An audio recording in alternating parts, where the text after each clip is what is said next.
Novak, could you tell us about your new serve and new serving action, and how long it took to get used to it? Happy New Year to you too. Great to see you all. First of all, you know it's been a while.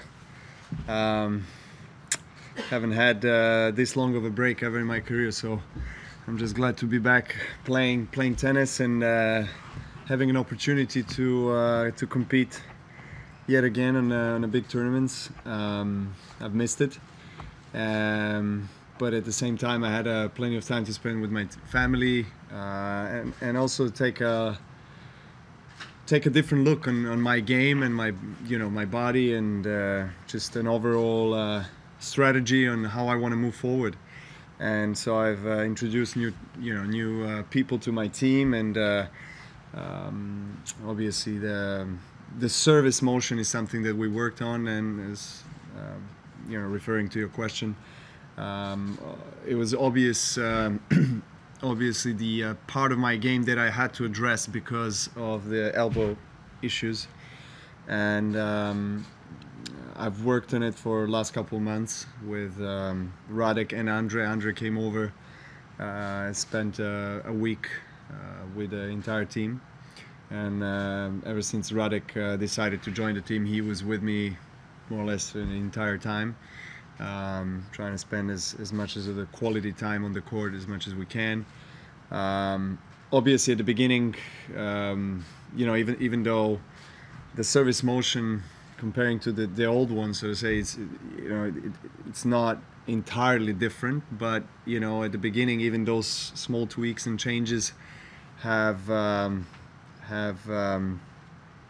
made a lot of difference in me mentally. I needed time to kind of get used to that change and try to understand whether that's good or not good for me. But so far it's been working really well. I had only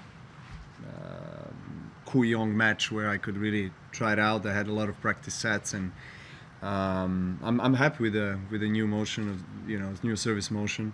I don't want to say new serve, but just new service motion, and just some corrections, I guess, and some improvements to the technique, which I think are allowing me to be more efficient with the serve, but also allowing me to release the load from the elbow, which is obviously something that I have to do because I have that injury.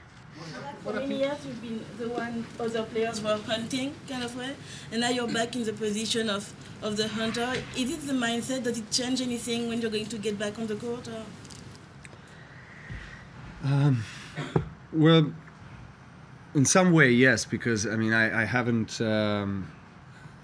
been playing on the desired level even at the first part of last year. I did struggle a lot with the performance as well, and the injury that was holding me back in a way, and then of course the next part of the year I didn't play, so the rankings dropped obviously, but I still know what I'm capable of, and I believe in my own abilities to to win against the best players in the world, and I know that if I get myself to desired level of performance, mental and physical, that I can actually have a good chance to go far in the tournament. Now, whether my approach is different, to this year's Australian Open than to other previous years, probably yes, because it's different circumstances. So but it is exciting. Honestly, it's a good place to be. What happened a couple of weeks ago, Novak, when you were forced to withdraw from Abu Dhabi and Doha? Well, the elbow was just not ready yet to compete day to day, playing matches back to back. So it was not yet prepared. So I had to take that decision, even though ideally probably it would be great to have a lead-up event after 6 months of no playing matches and coming into Australian Open. But I'm just happy that I'm here at the moment, and that I have a chance to play, because I didn't know, honestly, until that around that period of like midway in the first week of the season, I didn't know whether I'm going to be able to play in Australian Open or not. So when you're saying you're still managing the injury, it hasn't completely healed yet? Yes, I can say that. It hasn't been 100% yet healed, but right now it's at the level where I can compete, and every day is getting better. So I'm hoping that it can be 100% at the start of the tournament. Throughout the tournament, I don't know how it is going to behave. Obviously, even if it's 100% healed after 6 months of no competition, you never know, how you are going to react. So let's see. I mean, there's not much more I can do. I've done really everything in my power with a team of people around me to enable me to be right here in front of you guys and to compete in Australian Open. You said in a recent interview you might play on until you were 40. I'll tell you more about it after the tournament. Well, I love this sport. I really do.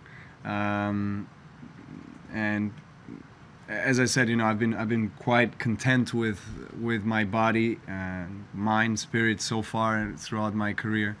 The fire of passion and love for the sport still burns inside, and I have great support from my family and close ones and people around the world. So I do feel young inside, and even though by some people's opinions, when you cross the 30, you're not young anymore, and you're already getting into your last third, maybe, or last quarter of your career. But I mean, Roger and Rafa's year last year has shown that age is just a number, especially in Roger's case. I mean, he's a great example of someone that manages to take care of himself and just knows how to prepare well and peak at the right time. And he won a couple of Grand Slams, and who would predict that after his 6 months of absence?